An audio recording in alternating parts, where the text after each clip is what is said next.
Headline sponsored by Bhuttico Kullu shawl. Bhuttico Kullu शॉलों की दुनिया में अपनी अलग पहचान बनाने वाली एक सफल बुनकर सहकारी सभा।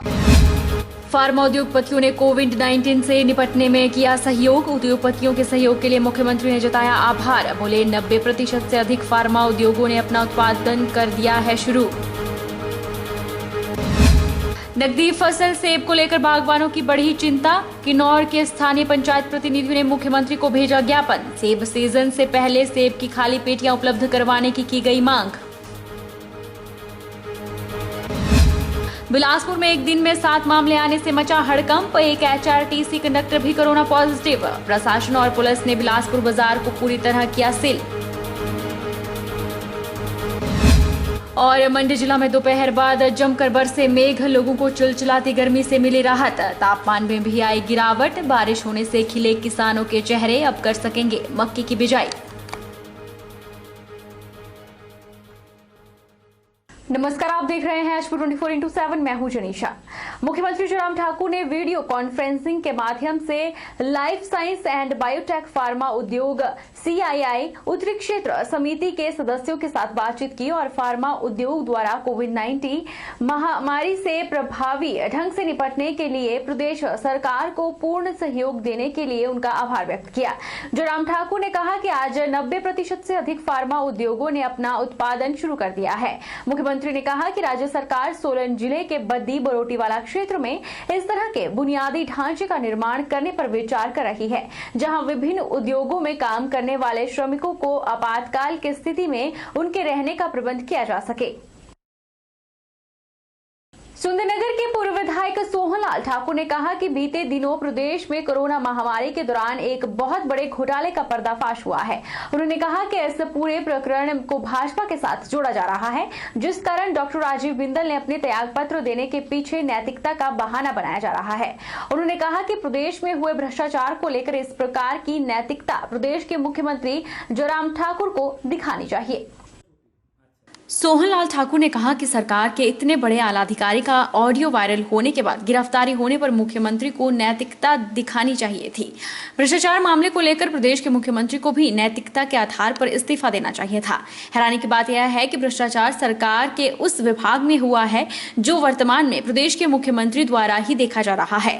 सोहनलाल ठाकुर ने कहा कि यह घोटाला उस समय हुआ है जब पूरा विश्व कोरोना महामारी के संक्रमण से जूझ रहा है और हर इंसान अपनी इंसानियत का परिचय देते हुए मुख्यमंत्री और प्रधानमंत्री कोविड-19 राहत कोष में अंशदान दे रहा है। लेकिन हिमाचल सरकार खुद इस मामले में लिप्त है, तो ऐसे में मामले की निष्पक्ष जांच होने की उम्मीद नहीं की जा सकती है। 4 दिन पहले एक बहुत बड़े घोटाले का पर्दाफाश हुआ है, उसी के तहत ये इस्तीफा आया है। लेकिन साथ में डॉक्टर बिंदल ने ये भी दावा किया है कि इस प्रकरण में बीजेपी को जोड़ा जा रहा है, इसलिए मैं नैतिकता के आधार पर इस्तीफा दे रहा हूँ। ये नैतिकता तो माननीय मुख्यमंत्री जी को दिखानी चाहिए थी, क्योंकि ये सरकार के रहते सरकार के एक आला अफसर का इस घोटाले में गिरफ्तारी हुई है, उसका ऑडियो क्लिप सामने आया है। तो ये नैतिकता तो माननीय मुख्यमंत्री जी को ही दिखानी चाहिए थी। ये तो करे कोई और, भरे कोई और। करणी सेना हिमाचल प्रदेश के प्रदेशाध्यक्ष पीयूष चंदेल ने कहा कि भाजपा के प्रदेशाध्यक्ष राजीव बिंदल के इस्तीफे से साफ हो रहा है कि भाजपा के और भी कई नेता हैं जो घोटाले में शामिल हैं। करणी सेना उन सभी नेताओं के नाम को भी पर्दाफाश करने की अपील करती है। हम पहले दिन से ही, जब से यह घोटाला जनता के समक्ष आया है, उसी दिन से हम पहले दिन से ये मांग कर रहे हैं कि इसकी निष्पक्ष जांच होनी चाहिए, CBI द्वारा इसकी जांच होनी चाहिए और जितने भी नेता इसमें संलिप्त थे उन सभी के नाम जो है सरकार को पर्दाफाश करने चाहिए। अभी जिस तरीके से ये इस्तीफा राजीव बिंदल जी ने दिया है, निश्चित तौर पे भारतीय जनता पार्टी जो है वो इसके घेरे में आ चुकी है और भी जितने भारतीय जनता पार्टी के नेता जो इसमें सम्मिलित है, जिनके तार इस घोटाले के साथ जुड़े हैं, उन सभी के नाम सरकार को सामने लेके आने चाहिए। और करणी सेना तब तक चुप नहीं बैठेगी जब तक सभी नेताओं के नाम पर्दाफाश नहीं कर देती सरकार। जिला कांग्रेस अध्यक्ष और पूर्व विधायक अजय महाजन ने सरकार को चेताया है कि जिला कांगड़ा की प्रमुख फसल आम और लीची को बाहरी राज्यों के निर्यात के लिए समय रहते जरूरी कदम उठाए, वरना इसका खामियाजा क्षेत्रीय बागवानों को भुगतना पड़ सकता है। उन्होंने कहा कि हिमाचल की लोअर बेल्ट के हजारों बागवानों की आर्थिकी मजबूत बनाने में आम और लीची का फल एक मुख्य साधन और फलों के उत्पादन का एक प्रमुख हब है। पत्रकार वार्ता के दौरान जिला कांग्रेस अध्यक्ष एवं पूर्व विधायक अजय महाजन ने कहा कि क्षेत्र में इस बार आम की फसल के बम्पर उत्पादन होने का अनुमान भी लगाया गया है। अगर समय रहते इन फलों के निर्यात के लिए रणनीति नहीं बनाई गई तो बागवानों को बहुत नुकसान होगा।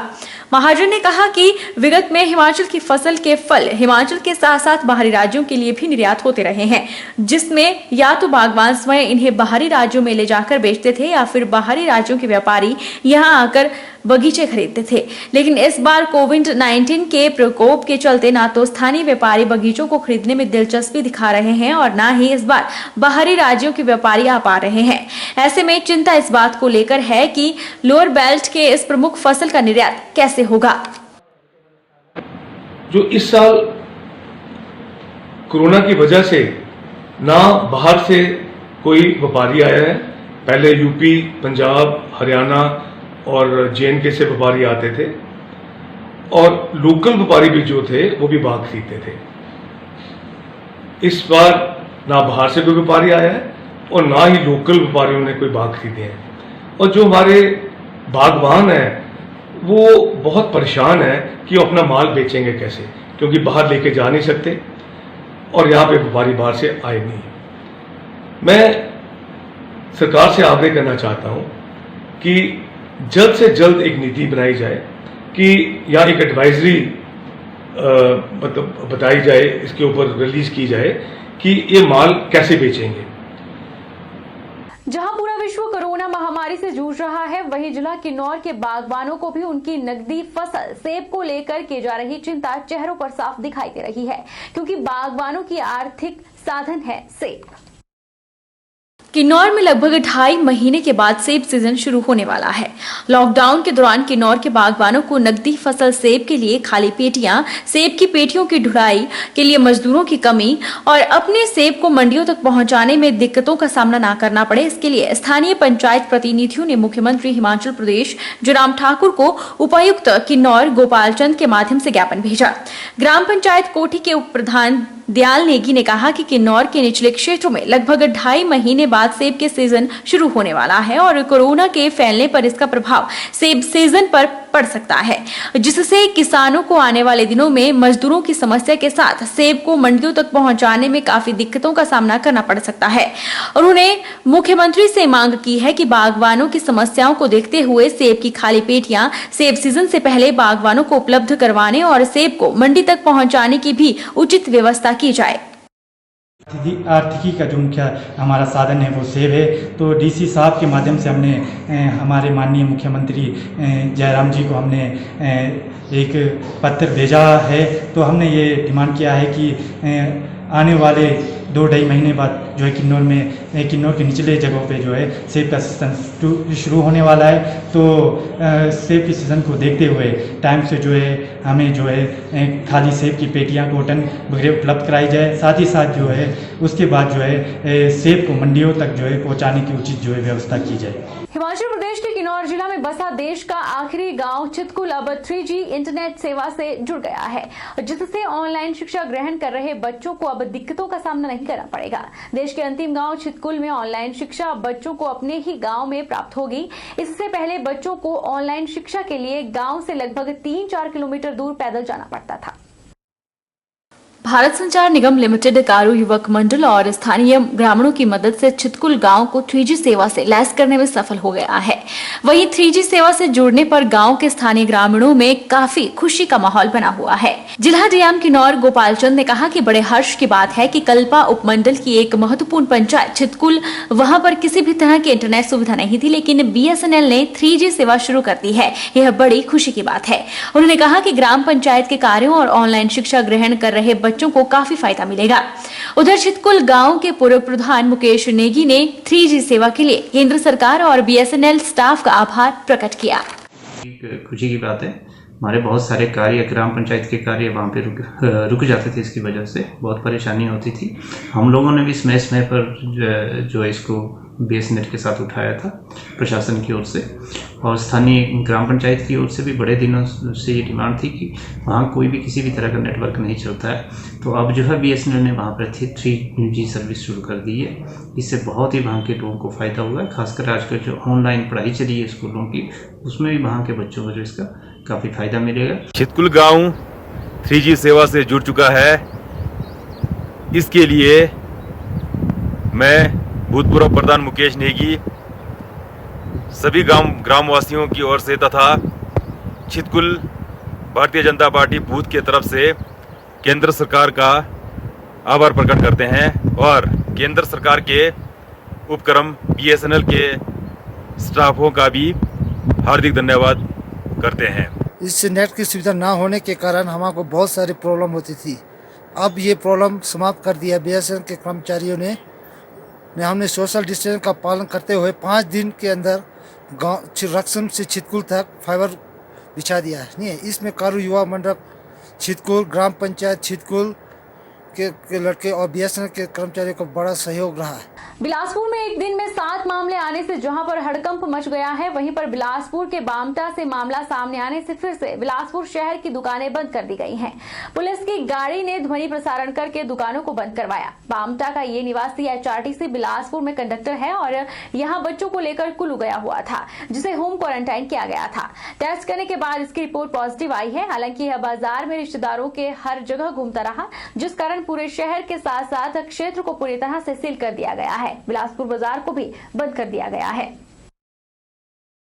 मंडी जिला से बाहर जाने वाले लोगों को जिला में वापसी पर अब क्वारंटाइन नहीं किया जाएगा, बशर्ते वे सभी बाहर कोरोना से बचाव को लेकर जरूरी सावधानियां बरतें। यह जानकारी उपायुक्त ऋग्वेद ठाकुर ने दी है। उपायुक्त ने बताया कि अगर कोई व्यक्ति प्रदेश या जिला से बाहर जाता है तो वही एहतियात बरते, न कि कोरोना को अपने साथ लाए। लोग मास्क पहने और हाथ को बार बार धोएं।